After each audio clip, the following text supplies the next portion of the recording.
이해운을 둘러싼 논란이 거의 매일같이 터지고 있다.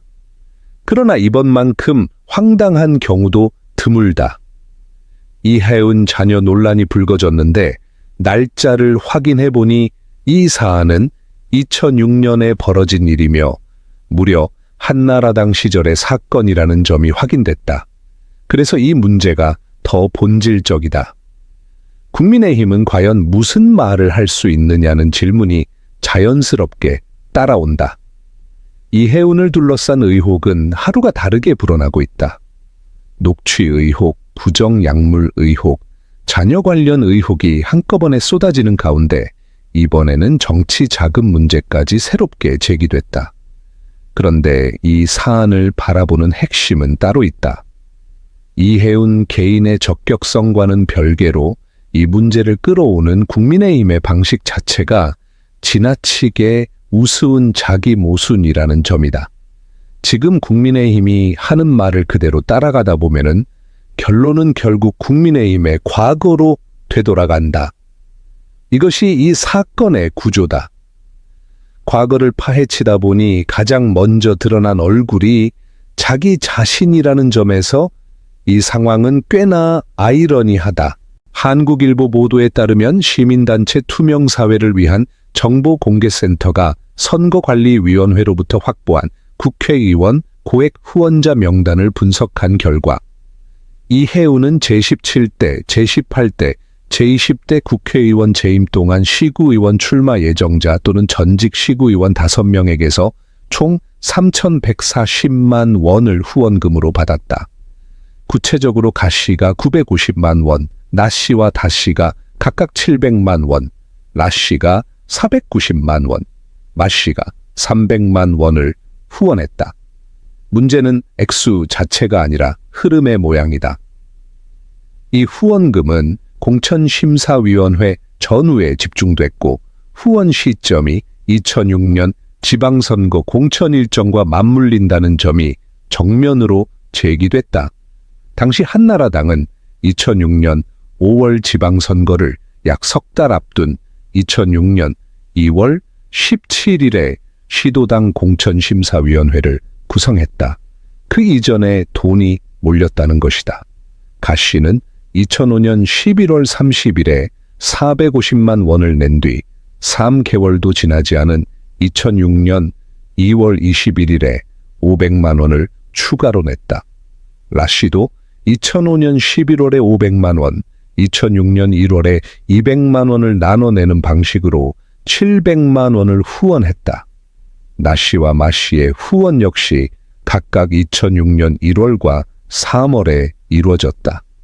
이들의 공통점은 또 있다.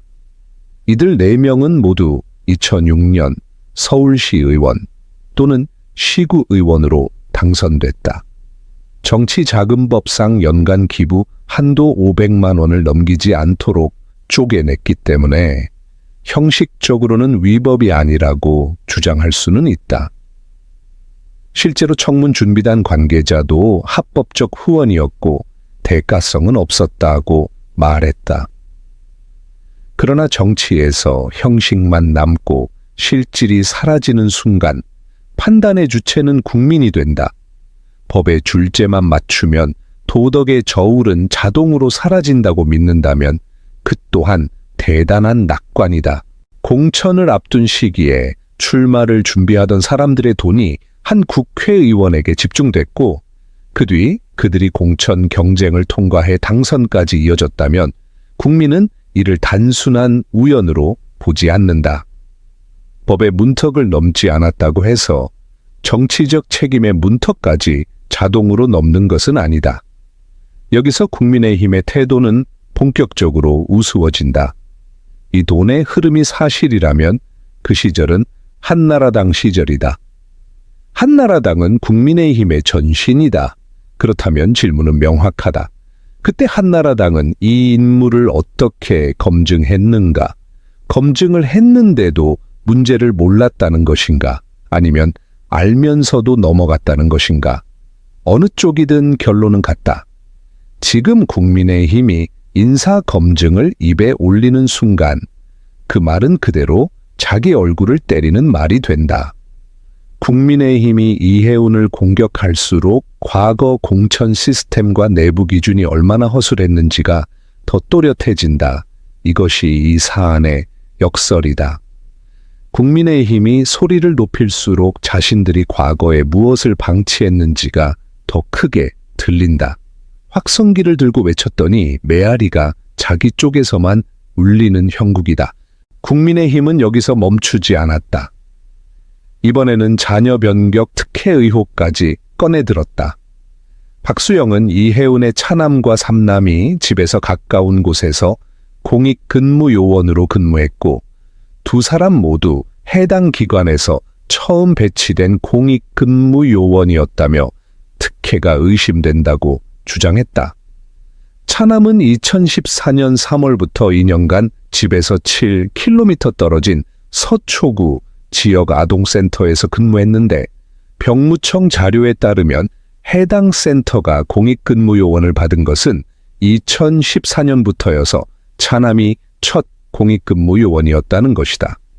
삼남은 2019년 1월부터 2020년 12월까지 방배경찰서에서 근무했고 집에서 2.5km 거리에 직주 근접이었다는 주장도 나왔다. 병무청 최근 10년 기록을 보면 방배경찰서는 2019년부터 2021년까지 정확히 3년 동안만 공익근무요원을 받았다는 점도 지적됐다. 그러면서 이해운이 두 아들이 왜 공익근무를 했는지, 어떤 업무를 했는지에 대해 자료와 근거를 내놓지 않고 있다며 자진 사퇴나 자료 공개를 요구했다. 최보연 역시 의혹이 20가지에 달한다며 갑질, 투기, 재산 신고, 논문, 증여, 자녀 혜택 의혹을 총망라해 공세를 폈다. 또 다른 갈래도 있다. 천하람은 대외경제정책연구원 자료를 근거로 이해운의 장남이 2022년 10월 부영구위원, 지원 당시 부친인 김영세 연세대학교 경제학부 교수가 교신 저자로 등재된 논문을 이력서에 올렸다고 지적했다. 당시 연구원장과 부원장이 이해운과 서울대학교 경제학과 동문이어서 지원자가 누구의 아들인지 인지했을 가능성도 제기됐다. 이동훈은 이재명 대통령이 임명을 강행하면 조국 사태의 후폭풍을 각오해야 한다고 말하면서 동시에 이렇게 논란이 많은 인물에게 5차례 공천을 준 국민의힘도 사과해야 한다고 덧붙였다. 이 말이 정확히 핵심을 찌른다. 지금 판이 어떻게 돌아가든 국민의힘은 피해자가 아니라 당사자다. 이 장면에서 가장 곤란한 사람은 목소리를 가장 크게 낸 쪽이라는 점이 참으로 묘하다. 국민의힘이 진짜로 난처한 이유는 여기에 있다.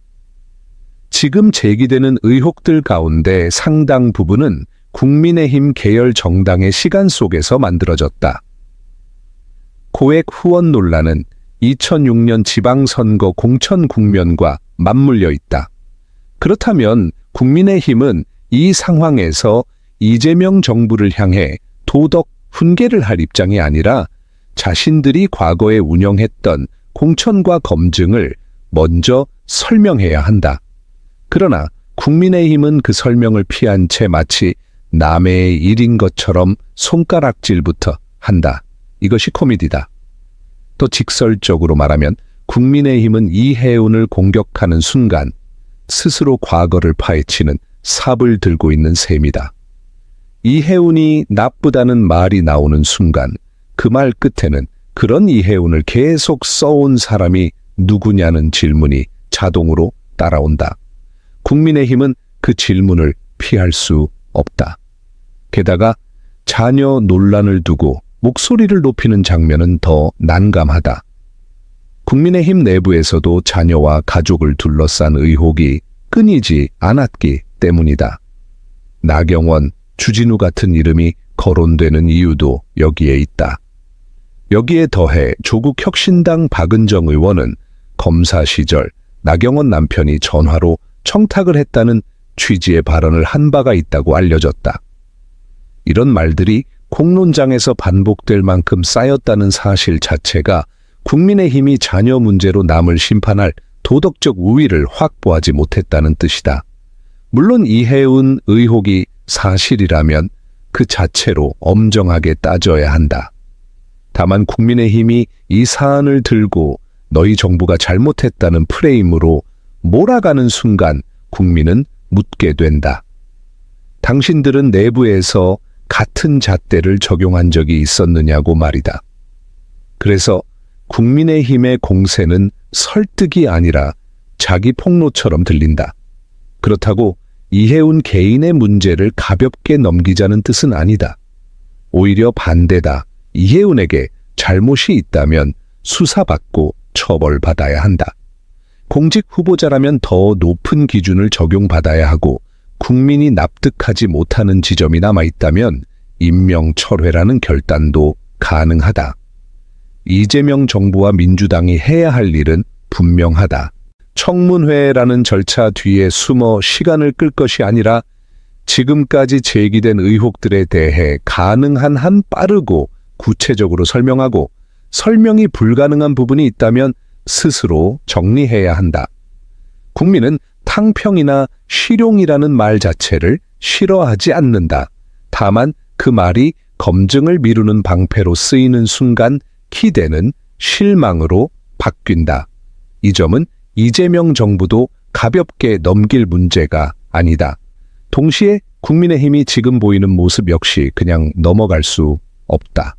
이것은 국민의힘 인사 검증이 어떤 수준이었는지를 보여주는 사례이기 때문이다. 이 해운 논란이 2006년 이전으로 분명한 흔적을 남기고 있다면 국민의힘 계열 정당은 그 시절 무엇을 했는지 답해야 한다. 공천을 다루는 정당이 돈의 흐름과 공천 국면의 긴장을 몰랐다고 말할 수는 없다. 임명철회가 필요하면 과감하게 해야 하고 수사가 필요하면 수사가 움직이게 해야 한다. 그것이 국민의힘과 다르다는 것을 보여주는 길이다. 이해운 논란은 결국 한 사람의 문제가 아니다. 공천을 돈과 권력의 장으로 만들어온 오래된 구조, 문제를 알고도 덮어두는 정당 문화, 필요할 때만 도덕을 꺼내드는 위선이 한꺼번에 드러난 사건이다. 국민의힘은 지금 남의 인사를 비난할 자격을 쌓아온 적이 없다. 오히려 이해운을 꺼낼수록 자기들의 과거만 더 선명해진다. 국민이 보고 싶은 것은 말싸움이 아니라 책임이다. 이해운이든 국민의힘이든 책임을 져야 할 쪽이 책임을 지게 만드는 것, 그것이 지금 필요한 결론이다.